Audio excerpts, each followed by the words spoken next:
जो हमारे जीवन के पाप हैं, और वे पाप 6 प्रकार से प्रकट होते हैं, जो पूर्व जन्म और पिछले 16 जन्मों से, जैसे अभी मैंने ब्रह्मा से लगा करके आज तक जो गुरु परंपरा रही है और उनको यहाँ स्थापन किया है, ठीक उसी प्रकार से पिछले 16 जन्मों के जो पाप होते हैं वे 6 प्रकार से इस जीवन में प्रकट होते हैं। जाने अनजाने में पाप, दोष, असत्य, न्यूनता हो सकती है, इस पर हमारा वश नहीं है, मगर इनको समाप्त करने की कोई टेक्निक, कोई विधि भी संसार में नहीं है। ये पाप या तो अपने साथ ढोते हुए अगले जीवन में फिर उतना ही दुख भोगना पड़ेगा, उस अगले जीवन में भी फिर अगले 16 जन्मों में वह दुख, तो वह जो कर्जा है, वह जो ऋण है जो आपने पिछले जीवन में अपने ऊपर ओढ़ा है, उसको ढोना ही पड़ेगा आपको। अगला जीवन फिर लेना पड़ेगा, फिर ढोना पड़ेगा, या इस जीवन में ही गुरु सेवा करते हुए वह ऋण चुकाना पड़ेगा। और वह ऋण चुकता है पिछले जीवन के दोषों को समाप्त करने के लिए, जिससे कि यह जीवन पूर्ण, पवित्र और दिव्य बन सके। यह पाप 6 रूपों में हमारे सामने प्रकट होता है। और ये जो मैं शब्द पाप बोल रहा हूं, पतितः इति पाप, जहां भी हम गिरते हैं, गिरने का मतलब है मन या वचन या कर्म से, विचारों से, भावनाओं से, चिंतन से, उसको पाप कहते हैं। और पाप समाप्त नहीं हो सकते। जो पिता का कर्जा है वह मुझे स्वीकार करना ही पड़ेगा, उतारना ही पड़ेगा। जो मैंने अगर किसी का ऋण लिया है तो मेरे बेटों को चुकाना ही पड़ेगा। यह पीढ़ी पर पीढ़ी परंपरा है। तो अगले पिछले 16 जन्मों में यदि आपने कोई जाने अनजाने में, चाह करके भी, नहीं चाह करके भी, अपनी इच्छा से, दूसरों की प्रेरणा से, दूसरों की कुबुद्धि से अपने जीवन में जो पाप इकट्ठा किया है, वह इस जीवन में केवल गुरु पूजन से या गुरु साधना से या गुरु मंत्र जाप से या गुरु सेवा से ही समाप्त हो सकता है। वह पाप सामने आता है कुबुद्धि युक्त संगति से। एक, हम कैसे भी हों, मगर हमारी संगति अगर कुबुद्धि युक्त है, वह कुबुद्धि अपने आप में पाप है। जिसकी तुम संगति कर रहे हो वह अगर पाप पुंज है, एक पाप का स्वरूप है, तो उसकी संगति करने से आपके अंदर भी पाप व्याप्त होगा ही, और वह पाप भी इस जीवन में आपको ढोना पड़ेगा और उसके परिणाम आपको भोगने पड़ेंगे। दूसरा, पाप आपके रोग के द्वारा समाप्त होता है। पिछले जीवन के जितने भी पाप हैं वे रोग के माध्यम से प्रकट होकर के समाप्त हो जाने की क्रिया होते हैं। इसका मतलब है कि यदि कोई मेरे जीवन में पाप रहा है तो रोग के माध्यम से समाप्त हो रहा है। तीसरा, कुतर्क के माध्यम से। यदि पिछले जीवन के कोई पाप हैं तो मन में हरदम शंका और कुतर्क बने रहते हैं। ये क्या है, ये कैसा है, ये सही है, ये नहीं सही है, और आप फिर कुतर्क की ओर ज्यादा बढ़ते हैं। सेवा की तरफ बढ़ने की प्रवृत्ति कम होती है। इसलिए कुछ ऋण रह जाएगा तो फिर अगले जीवन को लेना ही पड़ेगा, या ये ऋण इस जीवन में उतार देना है तो इस जीवन में उतर जाएगा। चौथा, पुत्र के रूप में, या तो पुत्र नहीं हो या पुत्र को पुत्र हो, इस रूप में भी वो पाप उसके जीवन में सामने आते हैं और उस पापों को इस जीवन में भोगना ही पड़ता है। पांचवा, मन के विकारों से। हम ऊपर से चाहे कितना ही मधुरता बोलें, गुरु शब्द का उच्चारण करें, पर मन में यदि तर्क है, मन में यदि छल है, मन में यदि द्वेष है, मन में यदि गलत भावनाएं हैं, मन में यदि कुबुद्धि है, कुविचार है, यह भी पाप के ही पुंज हैं, जो कि या तो धीरे धीरे समाप्त होंगे या बार बार आपको उस ओर धकेलेंगे।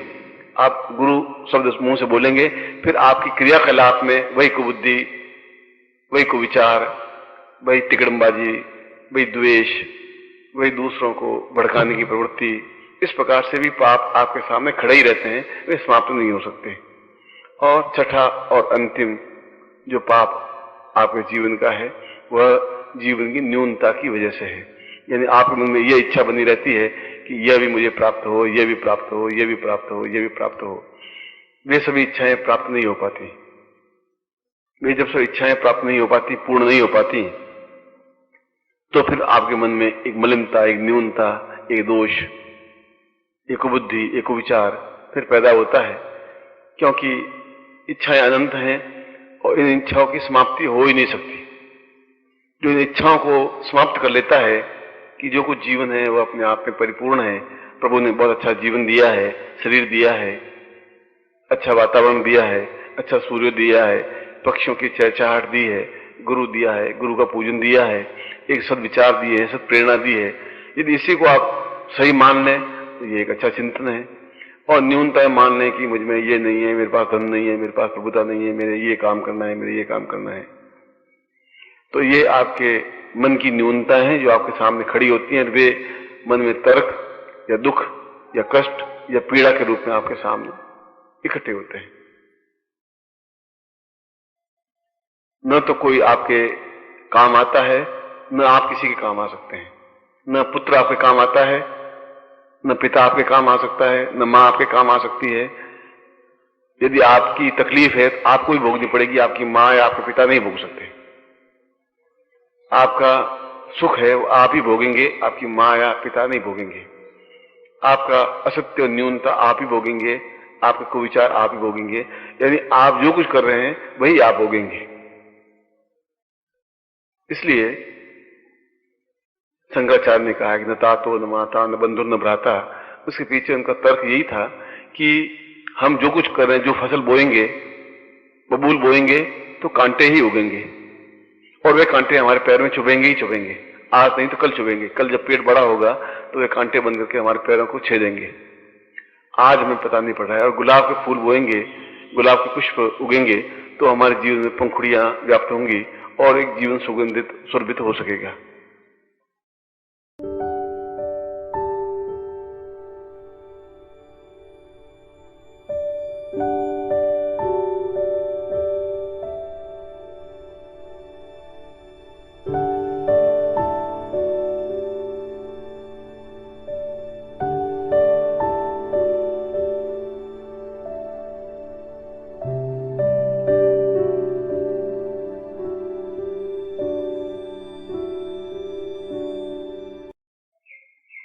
इसलिए हम अपने जीवन को किस जगह स्थापित कर रहे हैं, किस प्रकार से अपने कार्यों को संपन्न कर रहे हैं, और ज्यों-ज्यों ये पाप 16 जन्मों के पाप केवल गुरु सेवा के माध्यम से ही समाप्त हो सकते हैं। चाहे मैं हूं, चाहे आप हों, चाहे कोई हो। जब ये नहीं समझेगा तो ये पाप पुंज है जो वो समझ नहीं सकता। जब उन्हें गुरु प्राप्त नहीं हो पाता तो ये समझिए कि उसके जीवन के पाप घनीभूत होकर आंखों के सामने खड़े हो गए हैं। उनको जीवन में गुरु नहीं मिला। गुरु मिला तभी पाप पुंज आपके सामने खड़े होंगे। हम गुरु को पहचान नहीं पाएंगे। गुरु को पहचान पाए तभी पाप पुंज हमारे सामने खड़े होंगे और हमारे मन में कुतर्क पैदा होंगे। और फिर भी हम कुतर्क पैदा होने के बाद में फिर पाप की ओर प्रवृत्त होंगे ही होंगे। फिर हम इस जीवन में भी पाप एकत्र करते ही रहेंगे और फिर एक जन्म लेना पड़ेगा। फिर इस जन्म में ये जीवन के दुख ज्यों के त्यों भोगने पड़ेंगे। अगला जीवन सुधर नहीं सकता।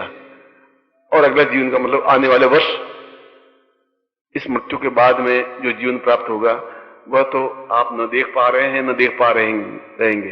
पिछला जीवन भी आपने नहीं देखा है, इसलिए आप ऑथेंटिकली नहीं कह सकते कि पिछले जीवन में मैंने क्या पाप किए हैं। वर्तमान में आप भोग रहे हैं, इसका मतलब है कि कुछ किया है। और अभी जो आप कर रहे हैं उससे वे पाप या ताप समाप्त होंगे और अगला जीवन अपने आप में सुधार होगा। मगर कई लोग, कई शिष्य एक शब्द है तो वह मनुष्य ही। अब वो शिष्य है या अशिष्य है, यह तो उसको खुद को सोचने की बात है। वह पाप है या पुण्य है या वह खुद सोचे। वह तार्किक है या कुतार्किक है, वह खुद सोचे। वह सेवा कर रहा है असेवा कर रहा है, वह खुद सोचे। वह अपने पापों को बढ़ावा दे रहा है या पापों को समाप्त कर रहा है, वह खुद सोचे। वह खुद सोचे कि मैं गुरु की सेवा में रत हूं या गुरु को चूस रहा हूं या गुरु को दुख दे रहा हूं या वेदना दे रहा हूं, वह खुद सोचे। गुरु तो अपने ओठों से या शब्दों से कभी व्यक्त करेगा ही नहीं कि तुम्हारी तरफ से मुझे कोई दुख मिल रहा है। वह तो सबको समान भाव से देखता हुआ और मन ही मन उनके भविष्य को विचारता हुआ भी निरंतर आगे बढ़ता ही रहता है और अपने जीवन को, जो कुछ उनके जीवन में कार्य मिला है, उस जीवन के कार्य को समापन करता हुआ फिर किसी लोक में जाकर के वह कार्य करना प्रारंभ कर देगा। इसलिए शंकराचार्य ने एक बहुत ही सुंदर श्लोक अपने जीवन में कहा है। उनकी सौंदर्य लहरी अपने आप में एक अत्यंत अमूल्य ग्रंथ है और उसमें कहा है कि सदा नैव चिन्त्यं पापोत्मनायं परिपूर्ण यक्षं सदाहं वदामि न जानामि कैवं कदवं न देवं ज्ञानो हि देवं गुरुत्वं हि देवं। मैं किस जन्मों के संचयभूत पुण्य से एक मनुष्य शरीर धारण किया और फिर गुरु के समीप पहुंचा, और अगर अगला जीवन में ठीक उसी प्रकार पाप को एकत्र करता हुआ, पाप की कमाई एकत्र करता हुआ, पाप में लिप्त होता हुआ, दोष में लिप्त होता हुआ, कुतर्क में लिप्त होता हुआ बढ़ता रहूंगा तो यह जीवन निरंतर दुखपूर्ण बना ही रहेगा, वेदनाएं बनी रहेंगी। इनको दूर करने के लिए केवल मुझे जीवन पर्यंत शिष्यवत बनते हुए इन पापों को समाप्त करने की क्रिया करूंगा, तभी जीवन में श्रेष्ठता और दिव्यता प्राप्त हो सकेगी।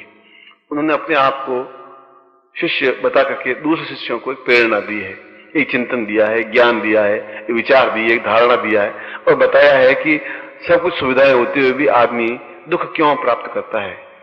जब विभीषण ने राम को पूछा कि ये आपके सामने जो खड़ा है 10 शीश लिए हुए, 20 भुजाएं लिए हुए, क्या है? उन्होंने कहा कि रघु के वंश से लगा के आज तक जो पाप हैं वो पाप का एक पुंज मेरे सामने खड़ा है और उस पाप के पुंज को समाप्त करने के लिए मैं उद्यत हूं और उस पाप के पुंज को भोगता हुआ मैं अपनी पत्नी का बिछोह सहना करना पड़ा।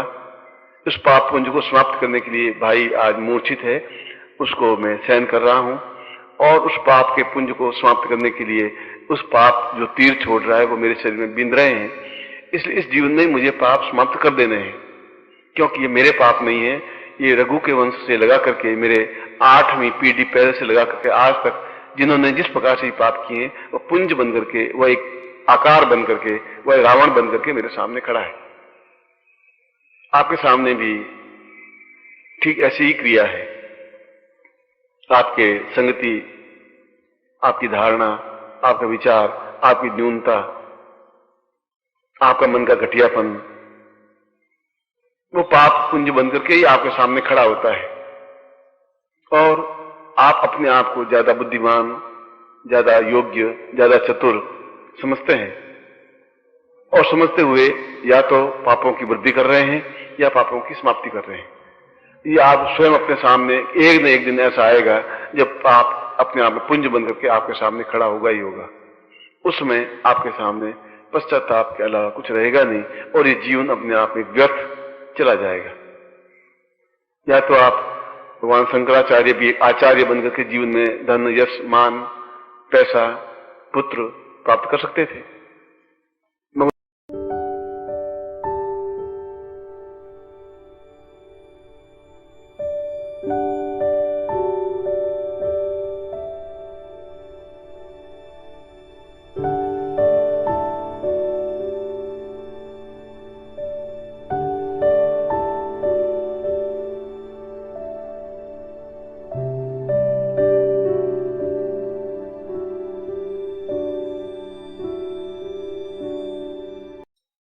ओम परम तत्वाय नारायणाय गुरुभ्यो नमः। ओम ह्रीं मम प्राण देह रोम प्रतिरोम चैतन्य जाग्रय ह्रीं ओम नमः। ओम भूर्भुवः स्वः तत्सवितुर्वरेण्यं भर्गो देवस्य धीमहि धियो यो नः प्रचोदयात्।